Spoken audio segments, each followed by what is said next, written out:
Okay, we are back here live, broadcasting and recording live from T3 in Las Vegas. And I'm Chuck Vela with goRIA, fueled by investment news. And with us right now, we have a real special guest, Robb Baldwin, who's the founder and CEO of Trade PMR. Robb, thanks for joining us. Hey, it's good to be here, Chuck. Really enjoy it.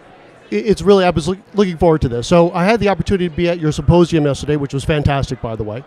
And what I would like to do is keep in mind who our audience is, right? So we talk about goRIA. Okay. So the folks listening here today are currently advisors at a wirehouse. They might be at an independent broker-dealer, but they're somehow still in that more captive type of arena, or certainly the broker-dealer arena, and they're looking to break away. So one of their first choices that they have to make, of course, is who's the custodian. Correct.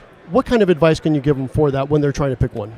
Well, wirehouse guys typically come from an environment where, they have a trusted back office. They have people they know. They have resources that they talk to on a routine basis.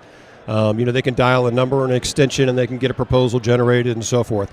They're used to high-touch, high-quality service. And the RIA space is still really, getting to that level these days, especially with the larger custodians, because they're truthfully discount stockbrokers who have an arm to cater to advisors. Trade PMR is a little different. I am a former guy from the broker-dealer spectrum who started an RIA and suffered the consequences of trying to go with some of the bigger custodians and realized that their service model and support system did not support me.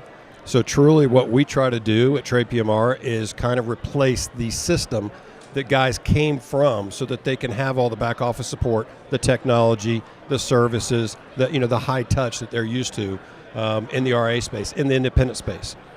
Okay, that sounds good. So just to frame this a little bit, you have, the big three everyone knows. Right, yep. In our discussions, I understand that you're kind of at the top of that second tier. Correct, which is a great place to be. How do you guys use that as a competitive advantage for you? Really, we're all about, again, that high-touch service. Today we get phone calls from many advisors who are kind of suffering through some of the mergers and acquisitions that have happened in our space recently. And, the information they're feeding us is, it's taking us 20 to 40 minutes to get somebody on the phone. They don't know our business. They don't know the service request we submitted. They're not the person handling it. They can't answer any of the, questions we're asking them. And, we created a model that's totally different. We answer the phone within 15 seconds. That's our SLA. Fourth quarter of last year, we averaged 12.1 seconds in our response time. It's something we measure, we monitor. We want to make sure that advisors know that they can get a hold of someone.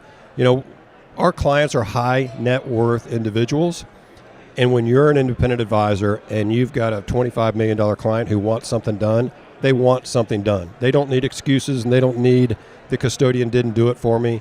We're independent advisors. We choose our custodian. We choose the service model that we want.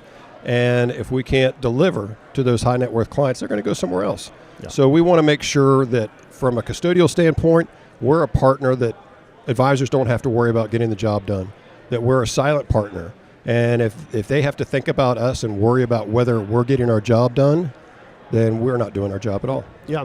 So I know you mentioned that 15-second, and I saw the commercials, and you do a great job on those. Thank you.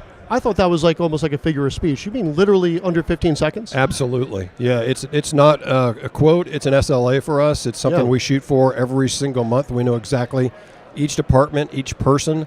We only allow people on the phone who have been with us for a qualified period of time and have proven themselves to have the knowledge that they need to obtain in order to answer the questions to our advisors. And after they're qualified, we put them on the phone. We just don't put anyone on the phone. Yeah. And we have enough staff, consistently to make sure and measure up that we can, answer that phone call in a timely manner. That sounds great. And again, going back to the audience here, these are advisors looking to make that breakaway move to the RIA space. Right. What's one or two or three things they should be thinking about, and what they should be asking their potential custodian before they sign on the dotted line? Oh, so many things.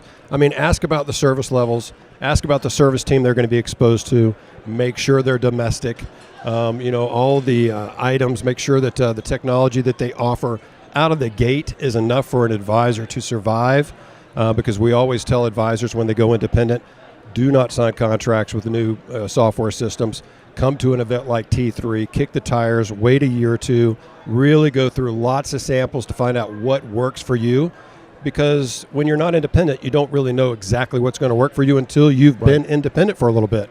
And so we constantly have to go to bat and try to help people get out of contracts they've signed before they even moved and left the wirehouse, which is not an intelligent thing to do. So ask the right questions, get some assistance, make sure that the teams that are committed to the transition for your new custodian have the talent to help you move those assets and protect you from any issues from your prior life. Yeah.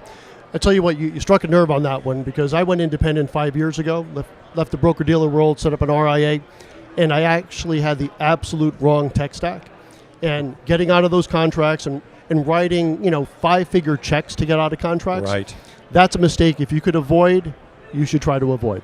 Absolutely, and it's more common than people think. They call their buddies and they find out what they did, and they do the same thing. And that is not the way to buy stocks. Right. It's not the way to give investment advice, and it's not the way to sign for your next technology stack. So don't do it. Take your time. Analyze your business for a little while. See what works for you, and see what things you're actually missing and what you would use on a daily basis, and then go really to a conference like this. This is the best place to be, and get all the demos you could possibly get. Talk to as many people as you possibly can that are vendors, and you'll figure out exactly what you want and what works for you.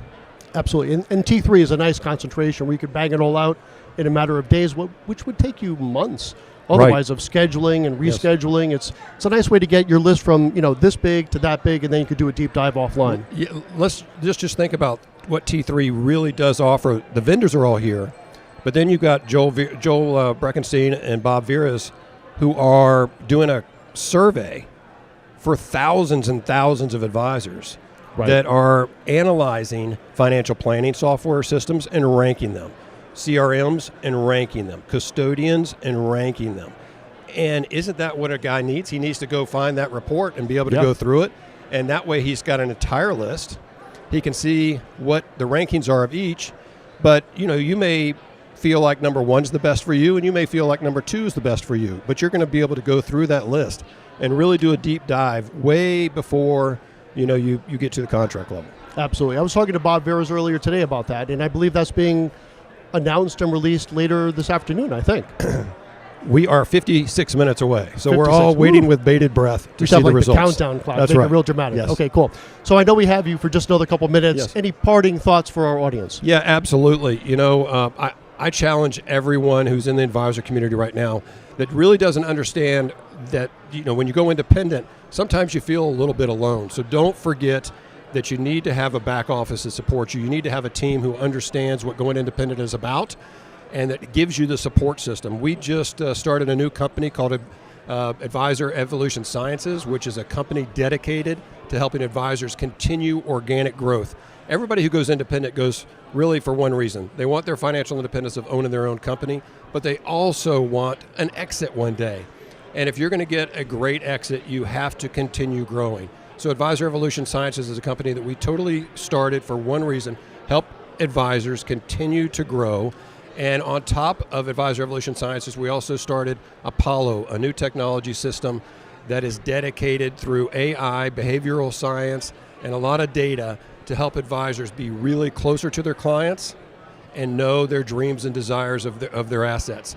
So, kick the tires with us and other firms like that can help you continue to grow your business after you become independent.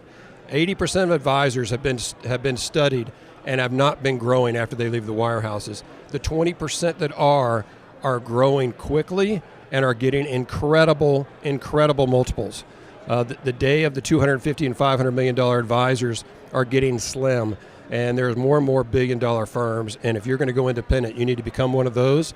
And because we're not going to be talking about billion-dollar firms 5 years from now, we'll be talking about 10 and 15 and $25 billion firms. Believe it or not. It's just the way it is. You and I both know that 30 years ago, 25 years ago when I started, if you were a $100 million advisor, you were king. Yeah. And today, it's hard to get a custodian to look at you. Yeah. Just one last thing I'll say, because I started chuckling during that comment, and this came up recently with one of my clients. And she said, I remember, you wanted to hit $100 million. Did you ever make that? I was like, $100 million? That's cute. That's adorable. But she's been a client for 20 some odd years. $100 million, that's not even table stakes anymore. Correct. Yeah. Correct. All right, So- we'll leave it on that note. Absolutely. Hey, thanks for having me. Enjoy bet. our time together. Rob, thanks for joining us. bet. All right, and those of you in the audience, we're going to have a couple more of these today, so stand by. And on behalf of goRIA, fueled by investment news, I'm Chuck Vela, and we'll see you in about 25, 30 minutes. Take care.